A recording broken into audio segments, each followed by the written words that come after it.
All right, it looks like the ticker slowed down.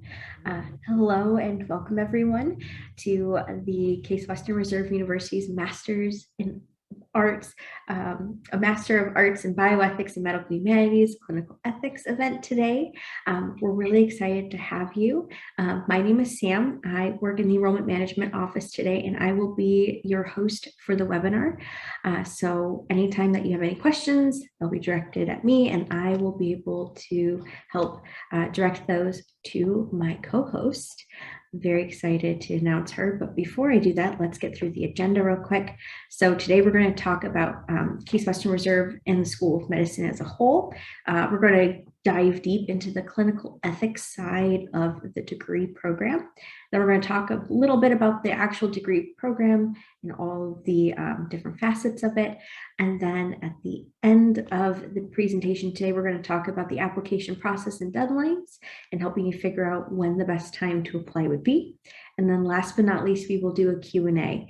When it comes to the Q&A, you're going to want to make sure that if you're on a mobile device, it'll be on the left-hand side in the top of your screen. There'll be 3 lines. You'll click on that. It'll bring in a drop down and it'll say question and answer. You'll click that. You'll type in your questions. If you're on a desktop like myself, then it'll probably be at either the top, the very top, or the very bottom of your screen. It'll look like 2 anime chat bubbles. You'll click on that button, it'll open up a pop-up screen and it'll say question and answer at the top. You'll type in your answer or your questions there. And then at the end of the presentation, we'll be able to answer everything. And without a further ado, I just talked over that very quickly. I'm going to introduce our host for today, Dr. Leah Jeanette, who will be talking about everything clinical ethics. Thank you so much, Sam. Welcome, everyone. We're so delighted to have you with us today. As Sam said, I'm Dr. Leah Jeanette. I'm the Assistant Director of Education for Bioethics and Medical Humanities, and I'm also a Senior Research Associate in the Department of Bioethics here at Case Western Reserve University in the School of Medicine. We're so thankful that you could join us. A little bit about myself. I'm actually a graduate, an alum of the Masters in Bioethics. At the time, it was Masters of Bioethics, but now it's Bioethics and Medical Humanities program. And so I am quite familiar with this program, both as a student and as a staff member. But I wear many different roles, many different hats. I fill many different roles. So an administrator, but I also teach in the program as well.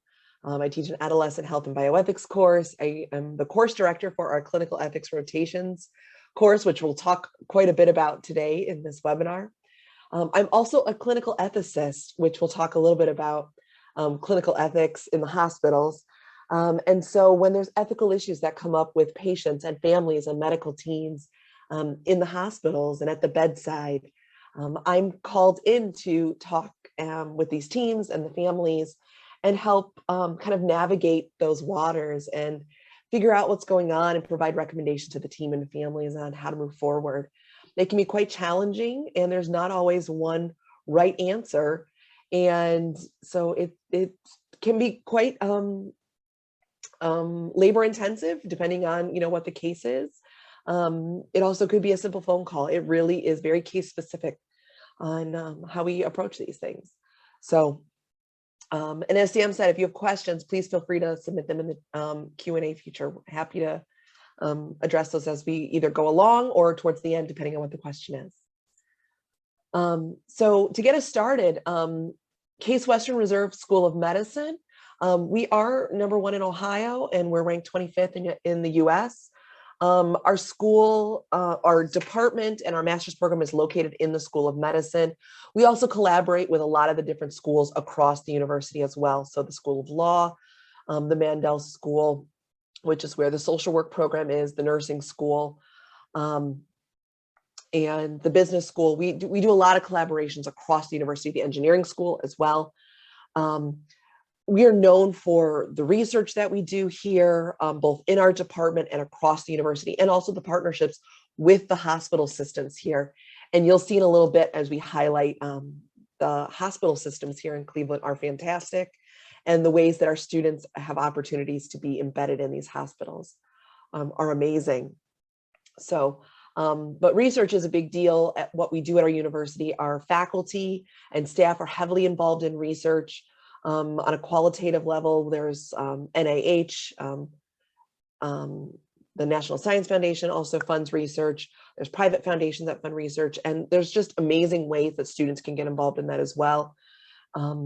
As we research, and bioethics and medical humanities is an integral part of that research, which is neat to see how that's integrated, whether it's the direct focus of a grant or a study or a research, or it's a part of a research grant, and it's an important factor in it. So it's amazing to see how that kind of grows and develops over time.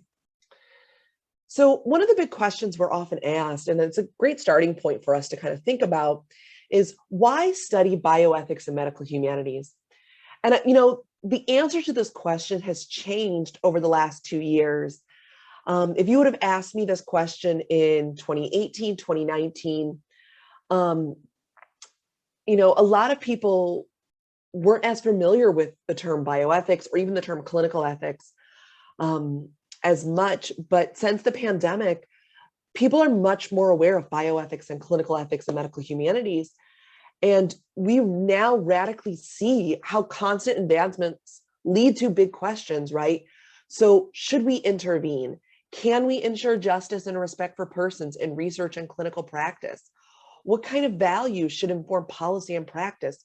We have seen this in action in the last 2 years, both at a large scale when we think about public health and at a community level, but also at the clinical level when we're in the hospital, when families and loved ones are making decisions, when patients are making decisions about their own health care, and when clinicians are having to provide recommendations to families and patients about care. At the beginning of the pandemic, there was a lot of concern about ventilators and, access to hospital beds and the hospitals being very full. And all of those kind of questions were very much in the forefront of our discussion in our minds. And for some people, it was very theoretical. But for those of us who worked in the hospitals, it wasn't just theoretical. Some of these questions were very real on, were there enough beds in the hospital? Were there enough adequate supplies to care for patients? And what kind of values inform those policies and practices that we put into place to make these decisions? Because it shouldn't be on just the doctor at the bedside to make these decisions in a silo by themselves, right? It really needs to be in an informed policy that they can refer to, right? And reaching out to that clinical ethicist saying, I need assistance, or to the hospital to say, what's the policy on this, so that it's consistent across the system. And so these kind of questions are why we study bioethics and medical humanities, right? These are really important things that we kind of think about and study and continue to push forward in this field. So then the question is, like, really, what is clinical ethics? And there's a lot of different answers to this. What I like to focus on is it really is the application at the bedside. It's the application of the ethical questions, the ethical issues in the hospital setting, in the clinical world, in the care of patients, in our lives, right? It's on a case-by-case basis, but it's looking at these value-laden principles. When we talk to our students about clinical ethics, so many times we're going through cases, we're going through examples. And for those of us who are doing clinical ethics, no two cases are alike. And so they're unique, but it always comes back to this idea of value-laden concepts. Things are value-laden. There's value inherent in it, and everyone has different values. And so that becomes the crux of what we're talking about. And so we consider that in bioethics and medical humanities, in clinical ethics, we consider complex value-laden issues that emerge in the delivery and practice of biomedicine and life science. And one way of defining bioethics and medical humanities is that in the practice, It's working to identify, analyze, and resolve value conflicts. So you have two different values that may conflict with each other. And then which one do you go with, right? Which direction do you head? Or it could be uncertainties. Maybe you don't know what values are being held by that patient. Maybe we don't know anything about that patient, or we can't identify any loved ones or friends that could tell us about the patient. So maybe there's uncertainties that emerge in those above areas. And then, of course, it's important to study various approaches within bioethics and medical humanities, because each approach has the potential to offer a different perspective or surface a different aspect of the complex value-laden issue under consideration. And think of it like you're viewing it through a different lens, right? So you don't want to just be focused on your own lens or the clinician's lens, right? You want to consider that there's other lenses that may be relevant to the ongoing discussion. And so these are all things we're constantly thinking about in clinical ethics. There also, is other areas and disciplines that are going to be involved in this world of clinical ethics, right? So we're thinking about the medical facts, we're thinking about the legal considerations, we're thinking about what social work has to say. There might be religious aspects that are important. There might be social or economic factors that have to come into play. And so all these things go into these value-laden issues, value-laden complexities and uncertainties that we have to kind of work through in these cases, in this area of clinical ethics. And so because this is such a rich area for instruction, for exploration for students, and it's such an important area of bioethics and medical humanities, we feel that it is an incredible place for students to learn. And so we specifically carve out opportunities for our students. And here I have just some examples. So most probably well known and that students choose our program, and we're going to talk in more detail, is our clinical ethics rotations course. This is required for all students. And like I said, we're going to talk about this in a little bit. It's 160 hours of hospital rotation time. We have a course that is an elective that students can take called Clinical Ethics, Theory and Practice. This course is an opportunity to think about the theories that go into clinical ethics, but also how clinical ethics is practiced in a hospital with patients in real time. It's taught by people who are, practicing clinical ethics, who are doing this kind of work, including myself. Dr. Mark Alicia, who is our chair and professor, developed this course. He has taught this for many years. And Professor O'Mary Dwyer also has co-taught this course.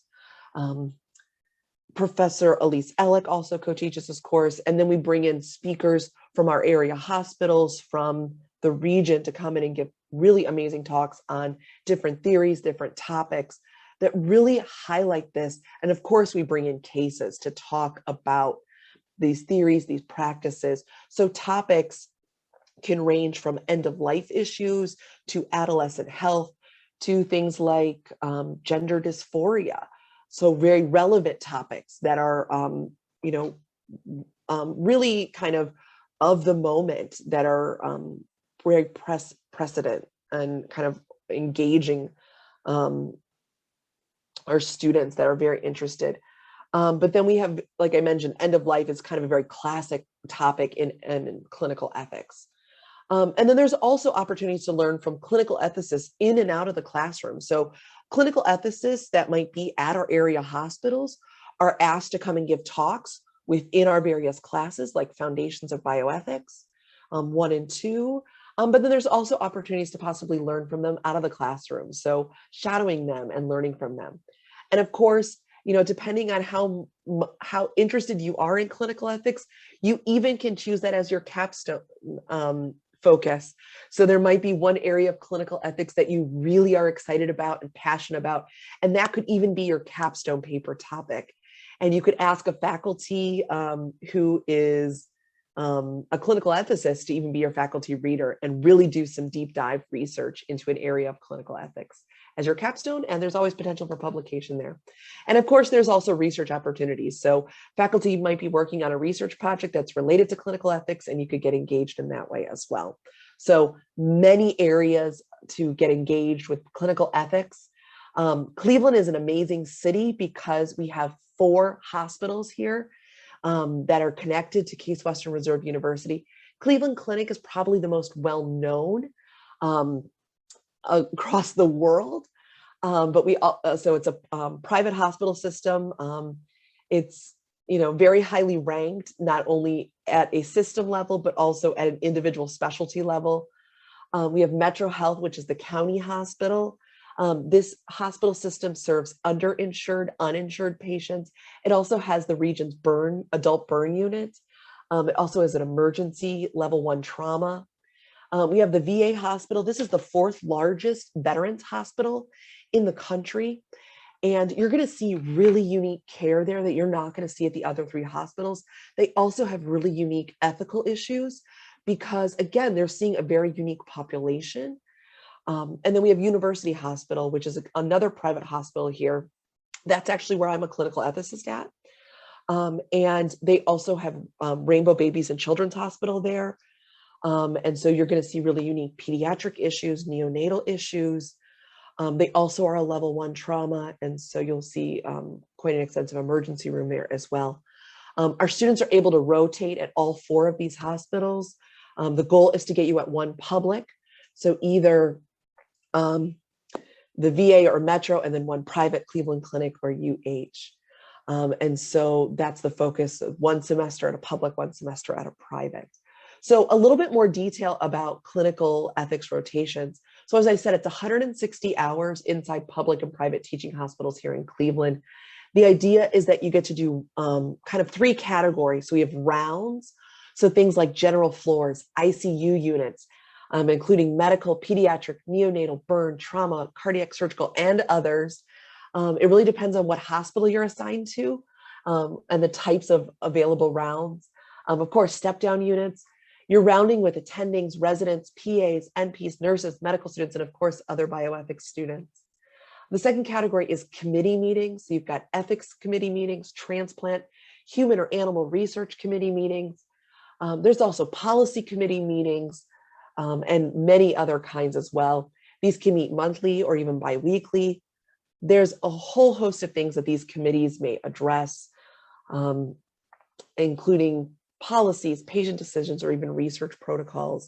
When you attend an institutional review board meeting, they're approving research protocols and whether it's approved, what the informed consent form looks like, whether it needs to go back for review, whether disciplinary action needs to be taken because possibly something has gone wrong in a research protocol, right? And there's a whole host of things that could be done there. And then the last category is one-on-one with healthcare professionals. So this could be physicians, nurse practitioners, living donor advocates, chaplains, genetic counselors, social workers, and many more that you can think of. Within these rotations, of course, there's also opportunity to see what palliative care looks like, what hospice looks like, what all these different aspects of healthcare looks like. And what the goal is that students are extracting the ethical issues. So you as students are saying, what ethical concerns are happening? What am I hearing? What am I seeing? And then you take this back to your weekly meeting with your fellow students and a preceptor that you're meeting with, who's usually a clinical ethicist or someone who sits on the ethics committee. And you discuss on a weekly basis what you've seen and experienced. And you keep a log, you keep a journal of your experiences, and then you do 2 case write-ups throughout that semester. What's neat is by the time you're in your second semester, you're able to then compare and contrast what you've seen. So no 2 hospital systems are exactly alike. And so how they approach, these types of meetings, how they approach their rounds, how healthcare professionals approach things are going to be different. And so you'll see those comparison and contrasts differently, which is really neat too. So some of the ethical dilemmas that you may see on some of these rounds include things like DNR orders, do not resuscitate orders, advanced directives, decision-making, or even surrogate decision-making, withdrawal or even withholding of artificial feeding, organ procurement or transplantation, things like medical futility or even non-beneficial treatment discussions. These are just a selection of some of the clinical ethics dilemmas that you will see during these rotations. And there's many more that you can even imagine, or some that you maybe even can't imagine yet, that students will experience and get to talk about during these rotations. It's an amazing opportunity. 160 hours is a lot. It sounds like a lot, but it becomes very digestible. It equates to approximately 8 hours a week during the semester. So it's a very manageable amount. So one of the questions that comes up is then, we talked about why study this field, what is clinical ethics, but then how does this ultimately help your career path, right? So depending on what you want to do with your career, bioethics and medical humanities is one of these fields that is so interprofessional. It's multidisciplinary, both in its origin and in its practice, that it lends itself the ability to launch students into a multitude of professional careers. As you can see here, we have students who go on to a lot of different clinical professions, medicine, nursing, social work, or legal professions, whether it's working in health policy or going to law school.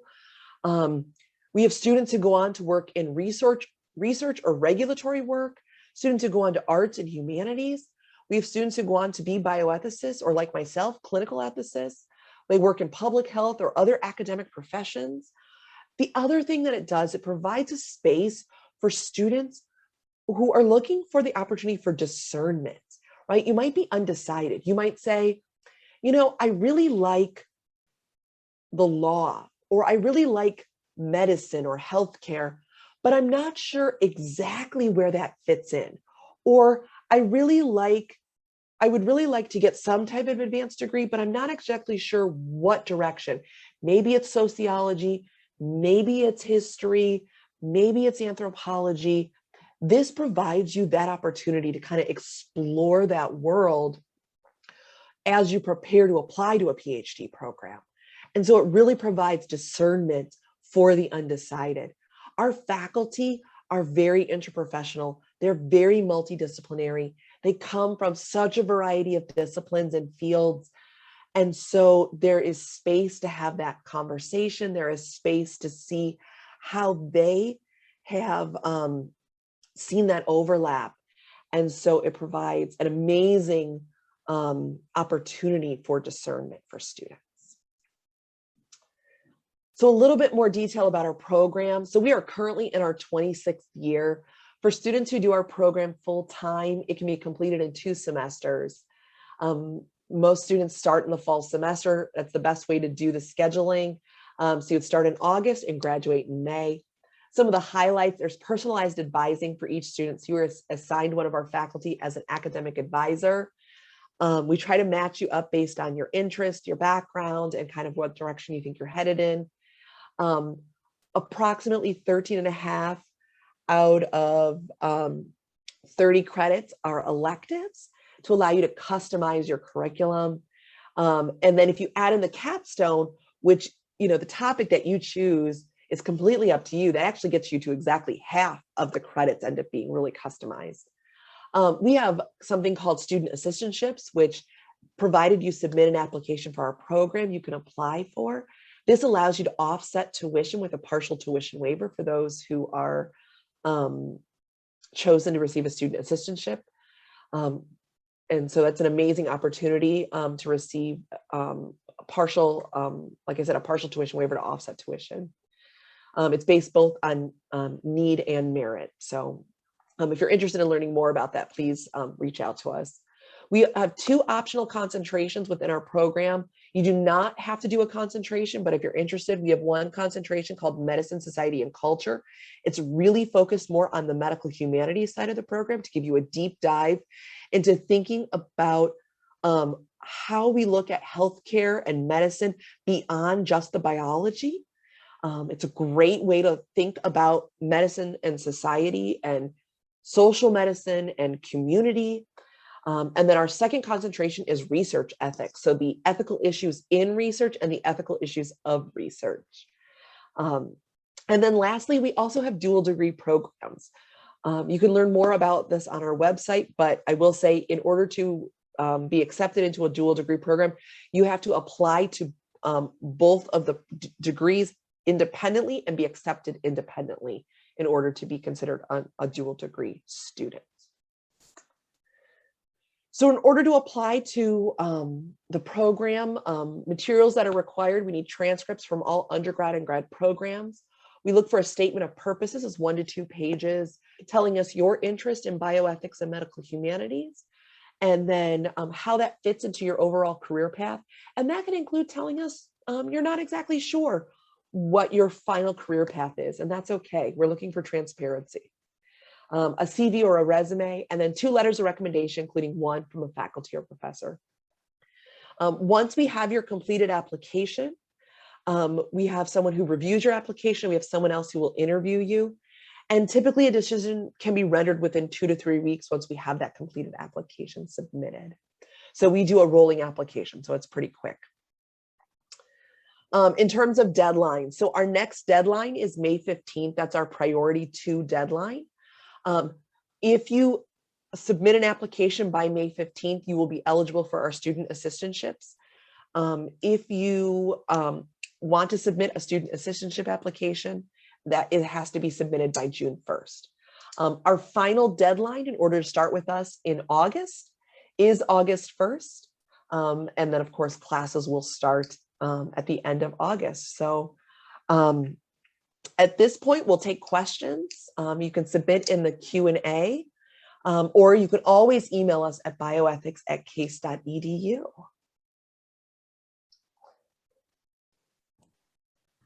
Took me a second to get unmuted there. Sorry, Leah. Thank you so much for that. It looks like we already have a few. We have a couple pre-submitted questions, and it looks Sure. like we have a couple that are in the chat. I'll start with the ones in the chat. The first one is the student wants to know what opportunities are available within hospice care, within the hospice care sector. That's a great question. Yeah. So depending on what hospital you are assigned to for clinical rotations, there may already be a hospice opportunity on your list of rotation opportunities. And so that is available. We also have a relationship with a local hospice organization that is also independent of the hospital system called Hospice of the Western Reserve. And so we can also make that connection as well. So there are availability either through an independent organization or the hospice within the hospital system as well. So we have that, and within the hospice care, it might be shadowing the social worker in the hospice care sector. It could be shadowing a care coordinator. It could be a multitude of positions within the world of hospice. So there's a couple different ways of that could look, but great question. Thank you. Yeah, thank you.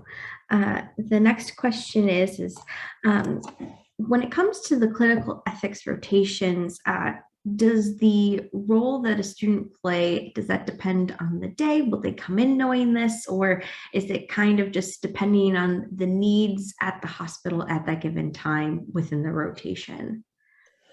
Yeah, so we don't assume that students know or are familiar with any particular hospital setting. So we do have somewhat of a tutorial to make sure students kind of understand the layout of hospitals and kind of know what to expect to a certain extent. But the idea is that you are there as an observer. And so you are filling the role of an observer on these rotations. And so, when you are in a round setting, when you are sitting in a committee meeting, you are observing, you're listening. There may be an opportunity to ask questions, but more often than not, it would be at the end of the meeting, it would be at the end of rounds, in that kind of scenario. When you're one-on-one with someone, it could be between visiting patients. It could be as you're walking to the next patient's room. There could be an opportunity either before or after you're seeing a series of patients, or attending a meeting with them or something to that effect. So that's more how it works. It's not that you're filling the role of a clinical ethicist in these rotations. Yeah. Awesome. Thank you. There's a lot of questions coming in. That's great. I love it. No, same. The next question is how much overlap can there be between this program and that of academic philosophy, if any? That's a great question. So, academic philosophy definitely has overlap with bioethics. In fact, some of our faculty actually come from the world of philosophy. Our chair, Dr. Mark Alicio, has a PhD in philosophy, and so he comes from that world. We have students who their undergrad major was philosophy.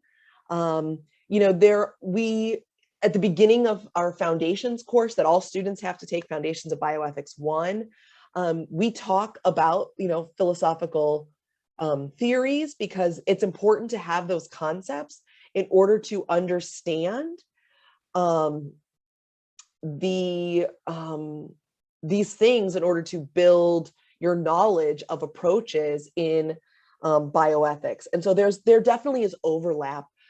There's also the opportunity, depending on what electives you're interested in, there's opportunities to take a graduate level philosophy course in your electives within our program. And so there definitely is overlap. There's it is there, and depending on your interest, we can talk more about that. So absolutely there. That being said, you don't have to come from the world of philosophy to be in this program. So I don't want to also intimidate anyone who doesn't come from the world of philosophy, but there is overlap if you're interested in philosophy as well. Awesome, thank you. The next question is actually related to that in terms of the curriculum. Their specific question is, how can they have access to the curriculum of the masters? I threw in the chat the link to where we've listed the curriculum, but is there anything else that you'd like to add to that? Yeah, so what I would say is, as I mentioned before, there's approximately half of our courses, our core requirements. We have our Foundations of Bioethics 1, Foundations of Bioethics 2, which accounts for about 12 credits worth of core courses. It's 6 in the fall, 6 in the spring. And then, of course, as I mentioned, our clinical ethics rotations, which is 1.5 credits in the fall, 1.5 credits in the spring. We have a capstone paper that students write in the spring semester.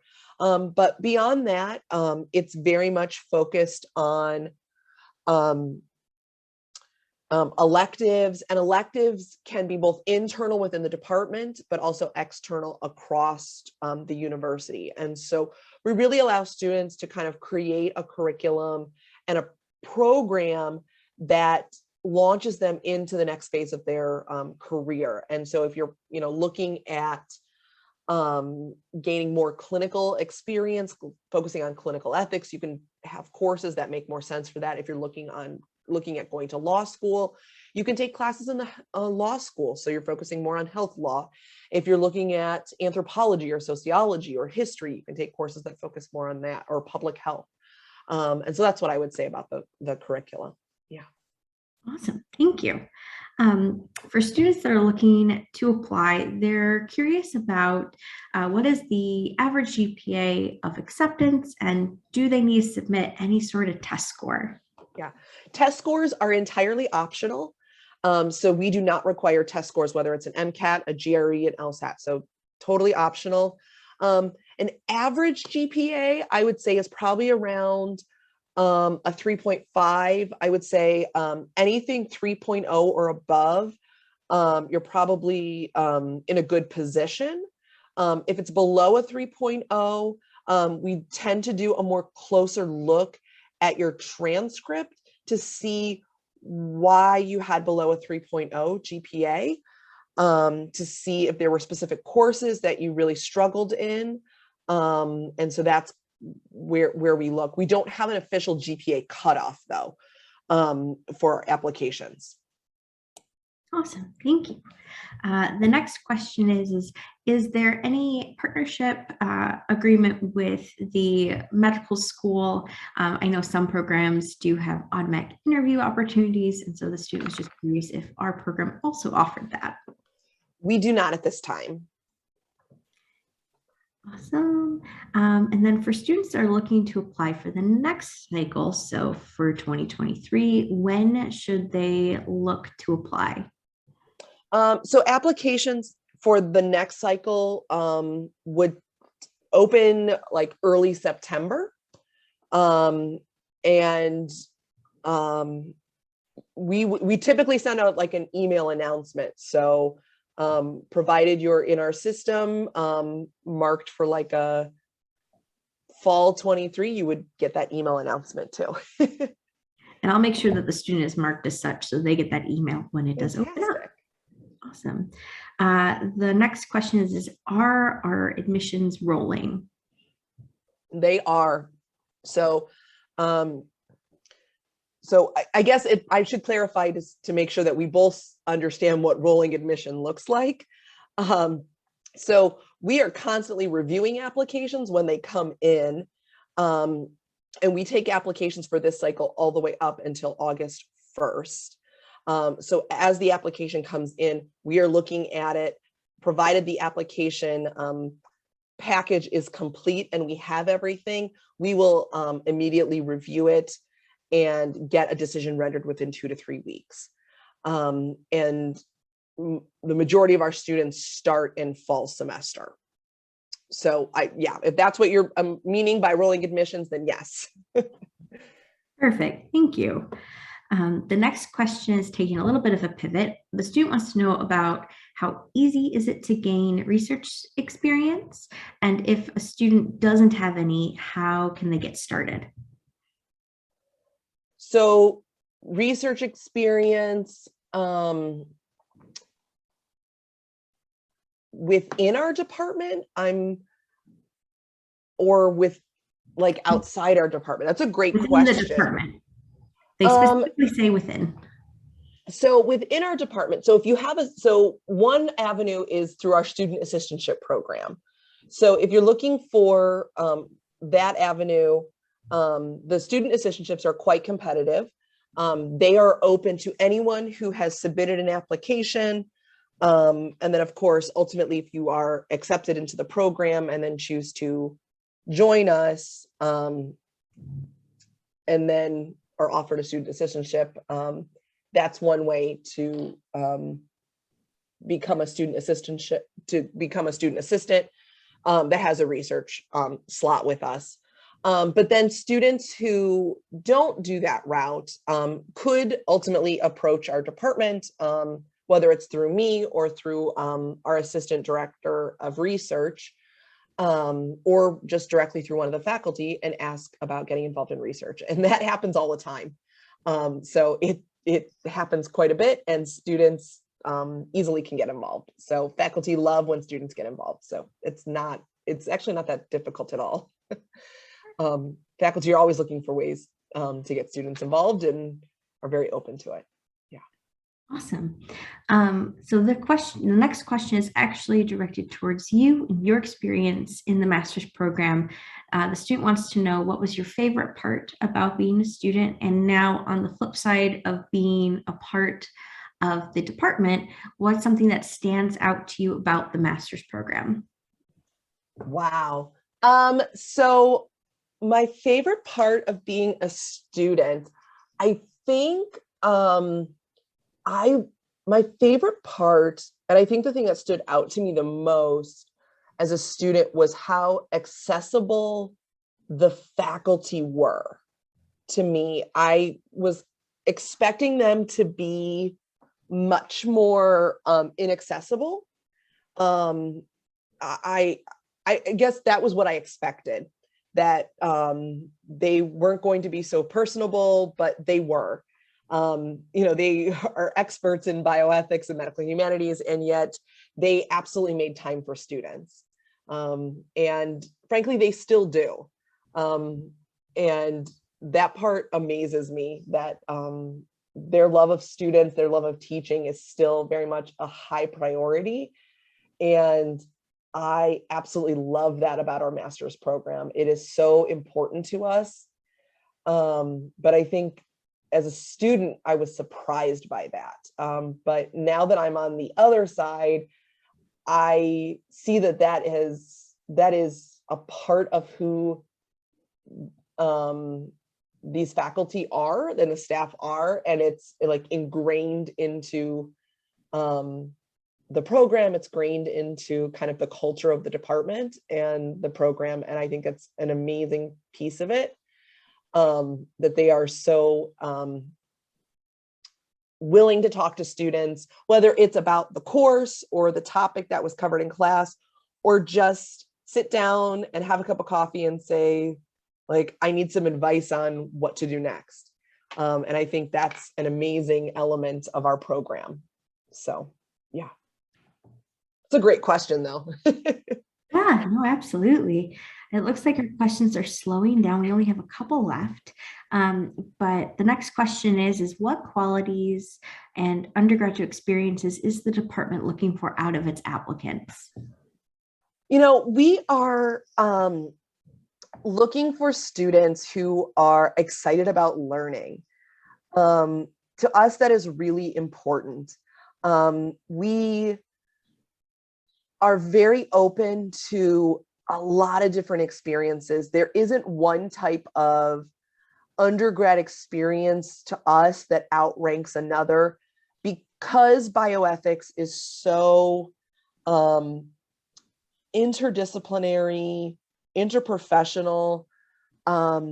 We have such a broad range of students that come to our program. And so it amazes me every year, the diversity of the student body that we put together in terms of the areas of study they come from, just kind of the things that they're excited about and they're passionate about. And so we're really looking for students who are excited about learning, who really want to work hard, and really just want to dive into the material. I mean, that's really what we're looking for, in terms of quality and experiences, for students. Yeah. Perfect. Second to last question is what are the criteria of those applying for the assistantship program? Yeah, so for that, those are a little more specific. So because those are highly competitive and we only have a set number every year, we're really looking for, we're looking at both merit and or need. So we're looking for students who can assist with teaching roles. For undergraduate courses, we're looking for students who can assist with research or administrative tasks. And so we're looking for students who have those kind of either experience, so whether it's teaching assistant experience or research experience or administrative experience, or there's a significant financial need. And so when a student fills out the assistantship, there's questions pertaining to that. We also ask for a letter of interest explaining the interest in the assistantship program, the need and or merit considerations, and then also asking for a letter of recommendation that can speak to more the merit probably than anything else. So that's more what we're looking for the assistantships. So great question. Perfect. And the last question of the afternoon is for a student interested in the medicine side of bioethics and medical humanities, what electives should they look into taking? That's a great question. So we have electives that range from public health ethics to ethical issues in genetics and genomics. I'm currently teaching a course in adolescent health and bioethics. There's a course on race and medicine, or racial justice and medicine. We've had courses focusing on narrative medicine. There's research ethics and regulation, foundations in medicine, society, and culture. So those are just some examples of some of the electives that we have, and they would all be relevant to someone who's interested in going into medicine. So it's amazing, the list of electives that are available every year or every semester, frankly. So, and of course, we also have study abroad electives as well. Of course, with the pandemic, we haven't offered those in the last couple of years, but we're hopeful to possibly offer those this upcoming year. We'll see how things turn out, but those are amazing opportunities too. Perfect. Well, that is all of the questions that have been posed either in the live chat or pre-submitted. Fantastic. I think that's everything on my end. I don't know if you have any other housekeeping items though that you'd like to touch on. I would just say, if you have more questions, please feel free to email us, bioethics@case.edu. We can either do just a simple email question and answer you, or we can set up a one-on-one meeting. Happy to do a further conversation with you about your specific case, or your specific questions or list of questions. Happy to talk with you directly about your interest in our program and the application and all of that. So we hope you consider putting in an application with us either this year or in the future. And thank you so much for attending the webinar today. We appreciate you taking the time to meet with us. Yeah, absolutely. Thank you all so much.